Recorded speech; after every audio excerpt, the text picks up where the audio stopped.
Halo warga sekolah, apa kabar? Balik lagi bareng sama Mas Eka di channelnya Mas Eka.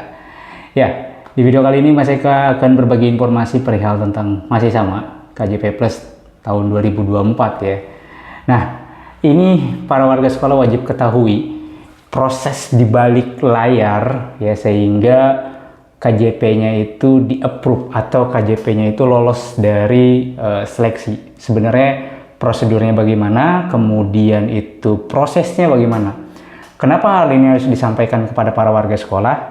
Ini penting banget ya, harus disampaikan kepada para warga sekolah agar apa? Agar tidak ada miskomunikasi atau tidak ada curiga ya antara warga sekolah dengan teman-teman operator sekolah yang menginput KJP-nya. Karena kasihan ya, jika melihat sejarah dari beberapa tahap sebelumnya, itu yang disalahkan selalu adalah teman-teman operator di sekolah. Ketika tidak lolos dari pendataan KJP, bertanya ke pihak terkait, pasti nanti akan dilempar. Tanya sekolahnya, apakah diinput atau tidak, katanya gitu ya. Padahal teman-teman di sekolah ini sudah keras ya, sangat keras sekali meluangkan waktunya untuk KJP ini yang nggak make sense sih kalau menurut Mas Eka. Kenapa? Karena saat ini saja sedang berjalan proses KJP, itu 3 atau 4 hari yang lalu ya, video ini diupload ya. Setelah video ini diupload, pada saat pembukaan KJP-nya, webnya kacau, tidak bisa diproses.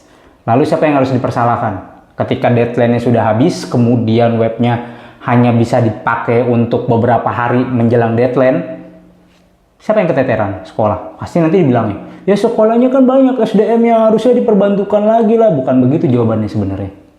Ya, jadi hal ini perlu banget para warga sekolah ketahui. Untuk apa? Untuk para warga sekolah tuh, oh ternyata memang sekolah sudah mengusulkan, tapi karena memang sistemnya dan segala macam, sehingga tidak ada yang menyalahkan pihak sekolah atau mengkambing hitamkan teman-teman di sekolah. Kasihan teman-teman di sekolah itu sudah berjuang untuk menginputnya, tapi infrastrukturnya. Lantas bagaimana prosedurnya dan bagaimana sebenarnya proses yang dilalui oleh teman-teman operator sekolah dalam menginput KJP ini, sehingga ada yang tidak lolos, ada yang DTKS-nya tidak padang, ada yang tertolak. Nah, ini harus bagaimana dan harus melapor kemana. Di video kali ini Mas Eka akan berbagi informasinya. Tapi sebelum itu, untuk para warga sekolah yang mungkin baru menemukan channelnya Mas Eka nih, silahkan subscribe dulu channel ini untuk mendukung channelnya Mas Eka agar bisa berkembang lagi dan bisa memberikan informasi-informasi terupdate kepada para warga sekolah. Oke, langsung aja yuk kita bahas menggunakan videonya seperti berikut ini. Oke, warga sekolah ya, ini adalah tampilan di mana halaman web ini hanya bisa diakses oleh petugas sekolah atau operator sekolah atau akun sekolah ya. Jadi para warga sekolah tidak bisa mengakses ini. Nah, di web inilah atau di halaman inilah proses KJP itu nanti akan diolah oleh sekolah ya, sampai benar-benar nanti ditetapkan sebagai penerima KJP-nya. Nah, para warga sekolah wajib tahu untuk apa? Agar para warga sekolah tidak menaruh curiga ke teman-teman yang berada di sekolahan yang sebagai petugas penginput KJP, atau tidak dikambing hitamkan teman-teman nanti di sekolah yang menginput. Kasihan karena prosesnya sudah panjang, kemudian banyak waktu yang lelah banget ngerjain ini ya, karena prosesnya malam ya, webnya tidak bisa diakses dan segala macam di beberapa hari yang lalu. Kemudian nanti disalahkan lagi petugas sekolahnya karena bilangnya nggak nginput dan segala macam. Jadi tujuan dari video ini agar para warga sekolah mengetahui proses dibalik sampai benar-benar warga sekolah itu bisa mendapatkan KJP-nya. Kita mulai dari halaman pertama ini. Nanti sekolah akan login di sini ya. Kemudian nanti sekolah juga setelah login, nanti akan muncul tampilan halaman sekolahnya di sini. Di sini akan tertera nama sekolahnya ya. Setelah itu para operator sekolah atau petugas di sekolahnya nanti akan memuat atau mengklik aplikasi. Setelah mengklik aplikasi, maka nanti akan muncul tampilan menu KJP-nya seperti ini ya. Di sini ada menu namanya Bantuan Sosial KJP Plus dan BPMS. Jadi KJP Plus-nya untuk negeri, BPMS-nya untuk sekolah swasta. Nah, kalau misalkan sekolah swasta berarti KJP Plus dan BPMS dia bisa diusulkan. BPMS-nya yang mengusulkan siapa? Sekolahnya lah ya. Ini kita tidak bahas verbal data dapodiknya. Nah, kita akan bahas yang ini. Oke. Setelah itu, nanti para operator sekolah atau petugas di sekolah akan masuk ke halaman berikutnya. Setelah diklik ya KJP tadi, Nah, nanti akan muncul ada 3 menu. Ya, di sini ada peserta didik, ada pendaftaran, ada verifikasi sekolah. Sebenarnya di sini masih ada ada 3 lagi. Di sini namanya persetujuan kepala sekolah. Kemudian di sini ada verbal dinas, ya. Di sini baru ada penetapan. Jadi prosesnya masih panjang nih, ada 6 tab ya. Nah, nanti sekolah akan mengecek di sini terlebih dahulu, ada nggak nih ya nama peserta didik di sekolah tersebut. Contoh misalkan di sekolah tersebut ada 200 anak, ya apakah 200 anak ini muncul? Oh ternyata 200 anak ini yang muncul cuma 185, ya 15 lagi kemana? Ya itu nanti sekolah yang akan mengurus ya. Oh ternyata dari 200 yang muncul 200 udah oke. Nah, ketika di sini sudah oke, ya nanti sekolah akan masuk ke pendaftaran ya. Tampilan yang di peserta didik ini nanti tampilannya akan seperti ini. Oke.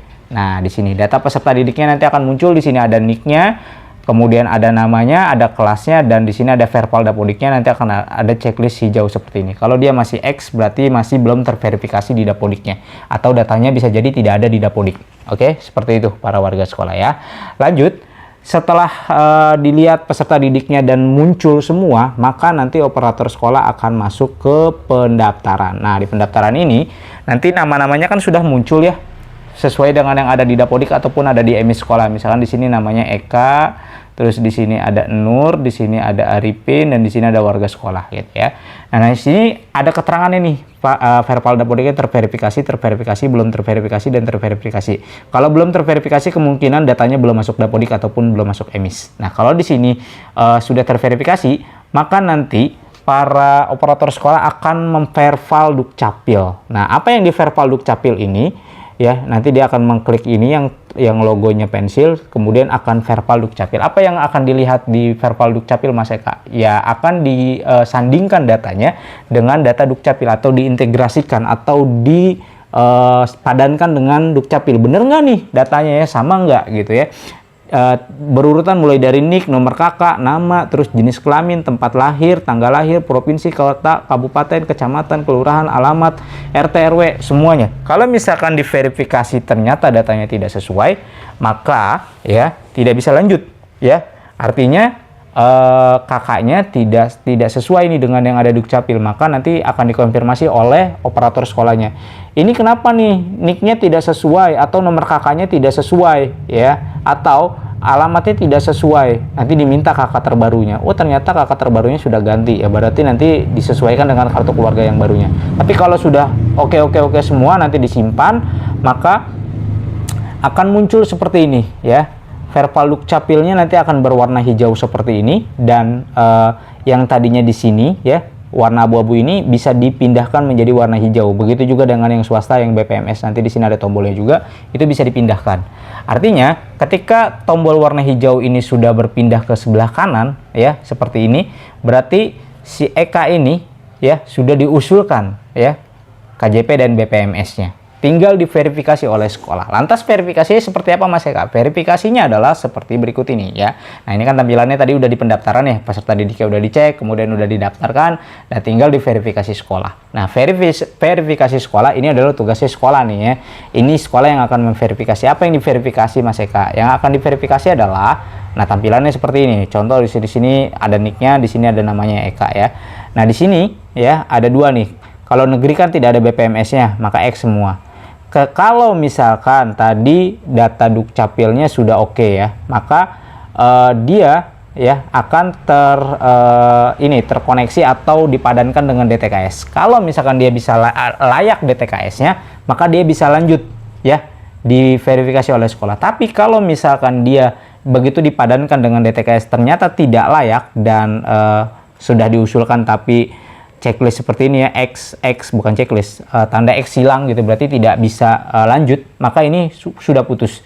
Nah, kalau misalkan tidak layak seperti ini, maka sekolah wajib memberitahukan ke orang tuanya. Kenapa? Tujuannya kalau misalkan tidak diberitahu, takutnya ya sekolah lagi nanti yang disalahin. Kita kerja udah bener nih teman-teman di sekolah, udah bener kerjanya aja masih salah, apalagi kalau kerjanya salah makin disalah-salahin ya. Jadi kalau data tidak layak seperti ini, tidak layak DTKS, ya ini kan tidak layak DTKS dan sudah sinkronnya dengan dukcapil, maka ditanyakan ke pendamping sosial atau ke sorry, bukan Dukcapil, Dinas Sosial ya di sini, ke Dinsos ya. Sekolah tidak tahu menau nih yang hal-hal kayak begini ya. Karena DTKS bukan ranahnya sekolah. Jadi tanyain ke Dinas Sosial ataupun ke pendamping sosial yang berada di kelurahannya masing-masing ya.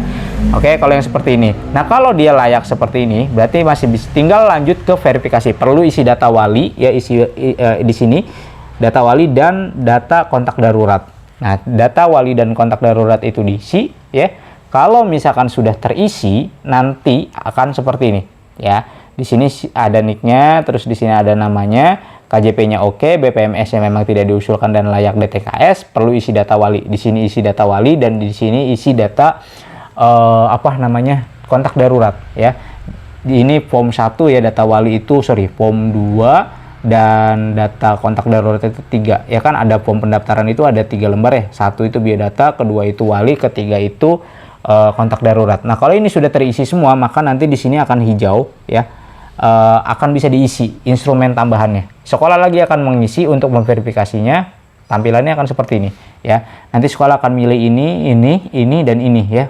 Kalau misalkan ternyata memang terdapat kartu keluarga yang memiliki mobil, ya dikliklah di sini ya. Nah, nanti di sini akan disimpan. Kalau sudah tersimpan, maka prosesnya sudah selesai verifikasi sekolah. Tinggal upload tinggal upload datanya aja ya. Tinggal upload data seperti ini ya. Jadi di sini nanti sudah ada namanya, kemudian di sini udah ada kelasnya, KJP-nya oke, BPMS memang tidak didaftarkan dan layak DTKS, maka di sini perlu upload berkas, nanti tinggal upload berkasnya saja ya. Kemudian nanti sekolah akan menguploadnya. Setelah sekolah menguploadnya ya, baru ya sekolah melakukan persetujuan kepala sekolah. Apakah sampai persetujuan kepala sekolah ini sudah selesai, Mas Eka? Tugasnya sekolah sudah selesai ya. Jadi tugasnya sekolah itu 1, 2, 3, 4. Nyampe sini sudah selesai ya. Kalau memang tadi tidak ada terkendala di pendaftaran, verifikasi oke dan disetujui oleh kepala sekolah, selesai. Sekolah akan mengusulkan ya ke dinas, kemudian nanti akan diverifikasi oleh dinas. Apakah udah pasti Mas Eka kalau diverifikasi sama dinas akan bisa lolos? Ya belum tentu. Ya kalau misalkan persetujuan kepala sekolahnya ada 100 ya, ternyata begitu diverifikasi oleh dinas pendidikan ya melalui P4OP-nya, ternyata cuma 50 aja yang diloloskan, yang 50 lagi dinyatakan tidak layak, entah keterangannya apa gitu ya, dan tidak masuk penetapan. Jadi 50 aja yang masuk penetapan. Lantas ya, siapa yang harus ditanyakan? Apakah sekolah atau ke dinas pendidikan? Para warga sekolah bisa menjawabnya sendiri ya. Tugasnya sekolah cuma 1, 2, 3, 4, selesai. Apakah di sini pasti akan dapat Mas Eka? Enggak ya. Ketika di persetujuan kepala sekolah, finalnya ada di verifikasi dinas pendidikan. Oke. Dari usulan 100 yang diusulkan atau disetujui oleh kepala sekolah, apakah 100-100-nya nanti akan disetujui? Bisa jadi cuma 50. 50-nya nggak disetujui kenapa? Ya nanti ada keterangannya. Maka konfirmasilah ke sini. Ya, bukan ke sekolah ketika nggak dapet gitu ya. Sekolah lagi yang dilempar, padahal kerjanya sudah benar gitu ya. Sudah diinput, bilangnya belum diinput dan segala macem gitu. Nah, tujuan dari video ini adalah agar para warga sekolah memahami, agar tahu bahwa oh prosesnya memang seperti ini. Oh sekolah sudah mengecek peserta didiknya, oh sekolah sudah mendaftarkan, oh sekolah sudah memverifikasinya loh, oh sekolah sudah menyetujui-nya loh. Kok nggak lolos ya di verifikasi dinas pendidikan? Ya coba ditanyakan kenapa tidak lolosnya. Oh kok nggak masuk penetapan? Coba ditanyakan di verifikasi dinas pendidikannya. Jangan sekolah lagi ketika sekolah sudah mengikuti alurnya semua ini, sudah masukin prosesnya sampai di persetujuan kepala sekolah dan masuk verifikasi dinas, ternyata tidak lolos, kemudian sekolah yang dipersalahkan. Karena dari tahap-tahap sebelumnya seperti itu nih, sekolah ngusulin nih 100, ternyata yang keluar cuma 85 ya, 15 orangnya ini nggak lolos. Ketika ditanya ya nggak tahu gitu kan, dibalikin lagi.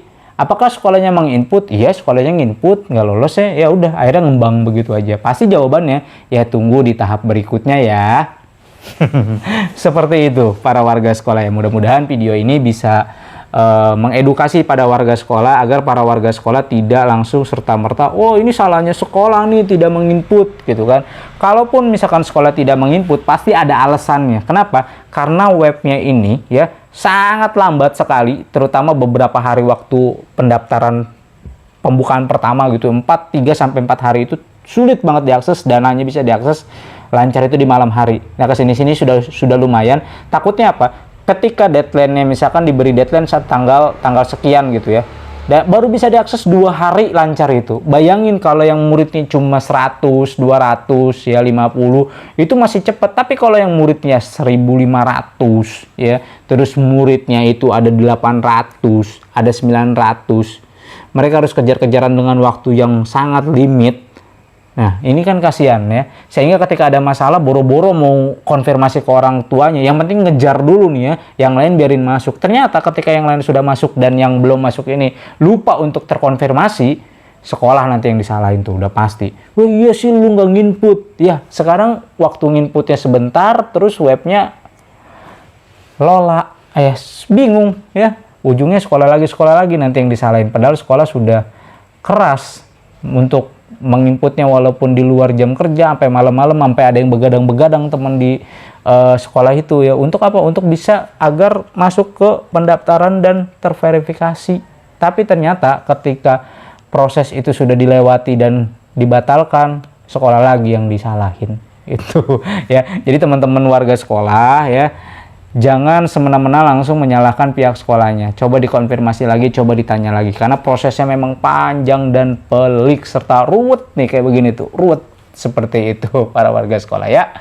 Jadi seperti itu para warga sekolah. Itu proses yang harus ya teman-teman operator sekolah lewati. Untuk apa? Untuk kalian semua para warga sekolah agar bisa mendapatkan KJP dan BPNS untuk yang di sekolah swasta. Tapi apa yang terjadi? Ya, infrastruktur sistemnya tidak pernah belajar dari tahun ke tahun. Ya, selalu begitu. Padahal ini hajatan per semester. Ya, oke lah. Let's say kita bilang ini adalah program KJP terakhir. Ya, berikanlah kenang-kenangan program KJP terakhirnya dengan sistem yang baik, tidak seperti ini gitu. Adapun kalau perpanjangan waktu hanya selembar, tidak ada surat tertulis, tidak ada statement langsung dari pemangku kebijakannya. Lagi-lagi nanti teman-teman di sekolah yang dipersalahkan. Makanya Mas Eka buat video ini agar para warga sekolah tahu gitu kan, bahwa teman-teman di sekolah itu bekerja gitu kan. Di luar jam kerja mereka pun mereka kerjain. Dini hari mereka bangun, dini hari mereka kerjain, hanya dapat setengah, kemudian paginya tidak bisa dikerjain. Lantas ketika banyak yang tertolak, lalu teman-teman di sekolahan yang dipersalahkan. Menurut Mas Eka itu tidak bijak sih dan tidak benar, karena teman-teman di sekolah sudah bekerja dengan ya loyalitasnya sangat-sangat tidak perlu dipertanyakan lagi untuk perihal pendataan KJP. Mau diinput berapa ribu pun, kalau infrastrukturnya benar dan prosesnya tidak menghambat, Mas Eka rasa nggak ada masalah. Tapi yang terjadi adalah ketika deadline sudah dibuat, timeline sudah dibuat, tapi infrastrukturnya tidak bisa diakses. Lalu ketika nanti ada yang bermasalah dengan KJP-nya, sekolah lagi yang dipersalahkan, operatornya lagi yang dipersalahkan, itu sangat-sangat tidak bijak. Ya, jadi mudah-mudahan melalui video ini para warga sekolah lebih tahu dan mengerti sebenarnya siapa yang harus mempertanggungjawabkan ini semua kalau ya data para warga sekolah ada yang mungkin tertolak dan segala macam. Jadi nggak ada lagi tuh alasannya bilang nggak diinput oleh operator sekolahnya. Jadi para warga sekolah bisa tahu dan mudah-mudahan teman-teman di sekolahan juga bisa lebih terbuka lagi ya. Kalau memang tidak bisa diinput ya sampaikan ke warga sekolahnya. Jangan diam-diam saja, karena kalau kita diam, kita sudah bekerja dengan benar pun salah, apalagi kita salah makin dipersalahkan ya. Mudah-mudahan video ini bisa menambah wawasan para warga sekolah lagi bahwa tidak ada istilah oleh sekolahnya tidak diinput atau tidak diusulkan. Selama memang memenuhi kriteria dan prosedur serta syaratnya, maka sekolah pasti akan mengusulkannya. Perkara dapat atau tidak itu bukan ranah sekolah, karena proses atau tugas dari sekolah adalah menginput, memverifikasi dan mengusulkan. Menetapkan bukan sekolah yang menetapkan. Seperti itu para warga sekolah. Mungkin itu aja informasi yang bisa Mas Eka sampaikan. Mudah-mudahan informasi ini bisa bermanfaat untuk para warga sekolah. Mas Eka undur diri, sampai jumpa di konten berikutnya. Assalamualaikum warahmatullahi wabarakatuh.